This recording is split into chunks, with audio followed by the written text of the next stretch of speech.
In this episode, we're going to take a look at some random forgotten 80s awesomeness. So, stick around.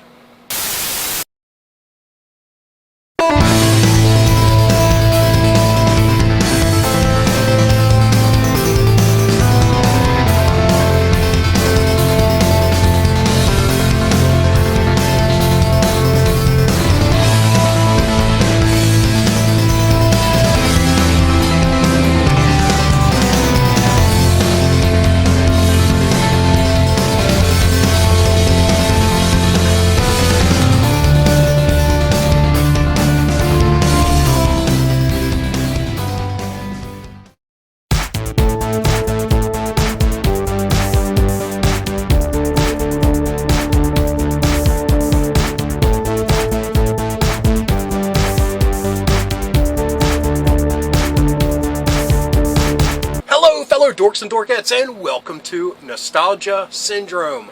My name is Rob, this is Anya, and we're here to talk about something new.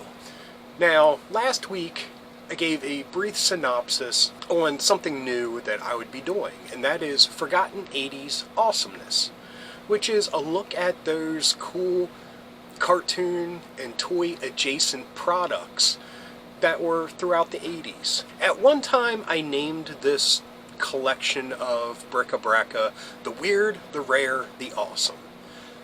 Now it'll simply be known as Forgotten 80s Awesomeness. Now I just want to give the briefest of explanations here, because I just want to say the work that I've been doing on this, the research, is almost of a spiritual level. I've been combing through the sacred texts, Christmas catalogs, and yeah, just my heart and soul have been revitalized just flipping through these books, virtually of course, and discovering all these wacky and weird products made for some very popular franchises and some that never went anywhere, but they still got cool products on the side. So we're going to take a look at all those, and I thought last week we took a look at TV trays. This week, to celebrate Forgotten February, let's just take a look at a random smattering of different products. Now, I am nowhere near finished my research. I have been compiling so many lists and just items for the past few weeks, and I'm about halfway done. So I am so super excited to jump back into more of that research when I have the time. And for now, we're just going to take a look at some random offerings, because I don't know how in the future I'll be presenting these. Clustered together by product, like sleeping bags, radios, what have you, or just keeping them random. So let me know what you like. If this random episode works out, or if you kind of like what I did last week with the TV trays, you know, one specific type of product. Anyway, I'm going to let the items do the talking. Well, I'm going to do the talking, but just in voiceover. So, hang on for number one.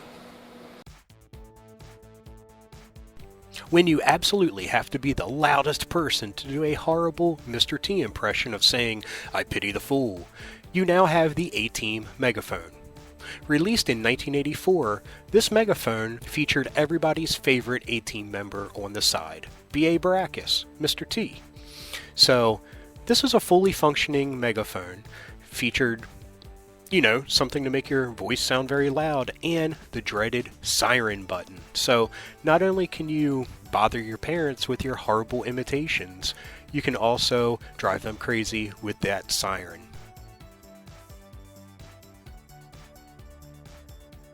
Our next item comes from 1985, and it is the Wuzzles Take-Along Tape Deck. Now, Wuzzles unfortunately was a short-lived Disney product that I think was a pretty awesome cartoon. I enjoyed watching it, and I never had any of the stuffed animals or any of the figures, but I wouldn't mind having them today. Anyway, the Take-Along Tape Deck is surprisingly a pretty pricey item.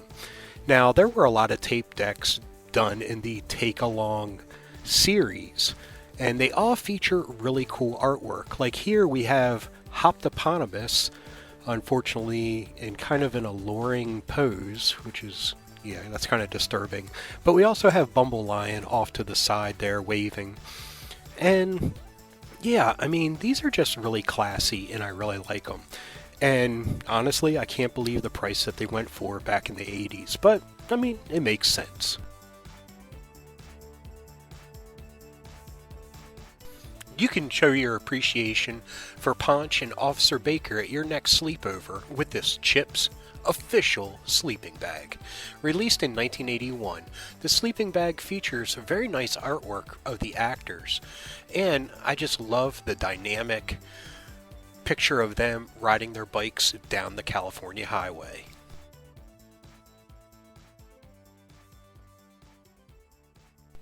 I have a lot of questions about this bop bag. A lot of bop bags I have questions about, but this one in particular. This is the Annie bop bag, which was released alongside the 1982 movie. Now, why would you want people to get into a fist fight with the star of the movie, Annie? I do like that it features artwork that's very reminiscent of the original comic strip. And another thing that's kind of unfair is, I mean, you got Annie standing there looking all ticked off like she wants a piece of you, but then behind her's Punjab, the bodyguard. So, you know, if you can't take care of Annie, you definitely can't take care of him.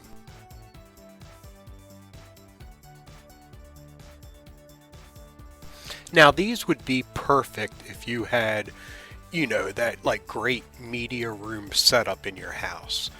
These Disney shades, I mean, wow. They feature some great artwork. My personal favorite, of course, is the Donald with nephews, like going hiking. But the Fantasia Mickey is super awesome as well. And even Mickey on the beach is kind of a neat, you know, you'd have a cool beachy background. Now, the only existence I can find of these is in the JCPenney's 1985 Christmas Wish book, where I found this picture.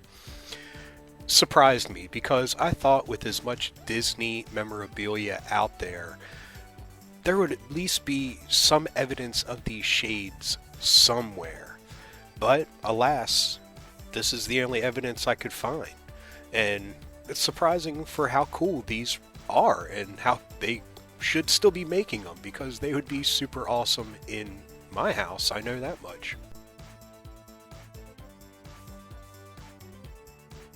Now, I just thought this was cute.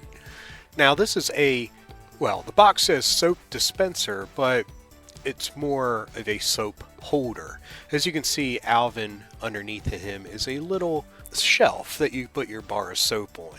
So, I mean, this would be awesome in a kid's bathroom, an adult bathroom, it doesn't matter. It would be super cool. And this actually came 2-packed with a toothpaste dispenser. And they both sold for $10. So for this, I said singly it would be $5. So just to give you some background on that. But yeah, I think this is super cute.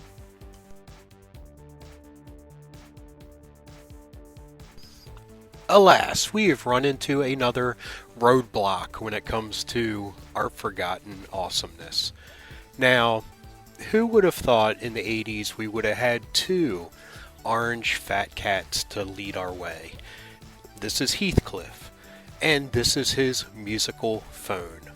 Now, there is no evidence of this existing other than this page from the 1983 JCPenney catalog. And I'll read what the catalog says. It says, Heathcliff, musical telephone. Pick up the phone and the music starts while the picture moves on the screen. Has dial and ringing bell. Made of durable plastic. Imported from Hong Kong. Ages 3 to 5 years. Now, again, this is a complete unknown. No evidence, and if we didn't have these catalogs, we might never know it existed at all. Now, I could have really used these recently with all the snow we've been getting here in PA, but these are Transformer snow boots, or moon boots as they are also known. There were two different styles. You have the Optimus Prime, and you also had the Megatron. Now, I don't know if the Megatron also featured his robotic form, but it just seems kind of odd to buy a pair of boots with a gun on the side of them. Now, I have been able to find some for sale out on the resale market, but the condition was horrible for them. So I am using the picture that was from the catalog, and yeah, be thankful that I did. Here is the Smurf Mobile. This pedal car is the height of awesomeness. If you were pedaling around the neighborhood in this, you were the Mac Daddy. I mean, look at this thing. It's a beauty. I mean, it's got the Smurf horn that you could honk. It's got the steering wheel. It's got beautiful artwork. It's a piece of art. I don't know any other way to say it. Now, yeah, the ones I could find out for resale for this as well seem very weathered.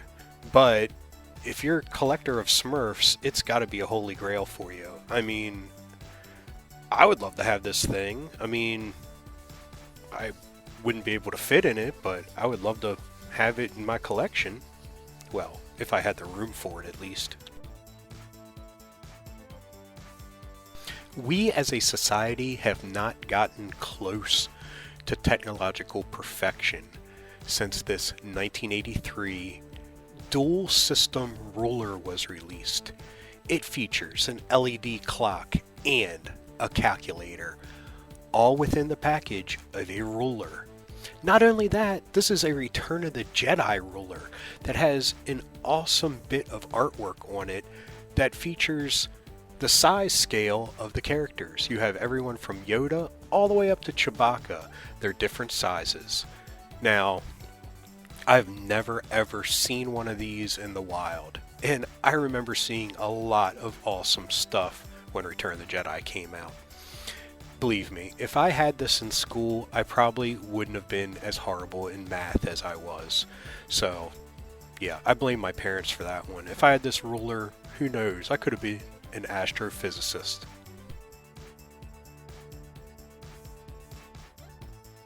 Okay, folks, that was a look at 10 random forgotten 80s awesome products. And like I said, I just wanted to do a little bit of everything. We touched upon a lot of different franchises, a lot of different products, and like I said, this has been so much fun for me to do the research, to comb through all the catalogs looking for this crazy stuff. And I'm sure I can find more the deeper I dig. Anyway, please let me know in the comments if this was something that you enjoyed, the presentation of it, the randomness of it, or if you'd rather it be like a typical talking head and, you know, one specific product at a time. Let me know, because this is something I want to grow and nurture and, yeah, be a staple of the channel. So anyway, I hope you enjoyed it. If you did, please give me a thumbs up. If you got something to say, please leave a comment. I love reading them, and I love getting back to everyone. And if you're new around here and you enjoyed this or any of the episodes that YouTube is recommending down here, please hit subscribe. And if you hit that little bell icon, you'll be notified whenever there's new episodes. So anyway, until next time, thanks for watching. Keep being rad and stay dorky.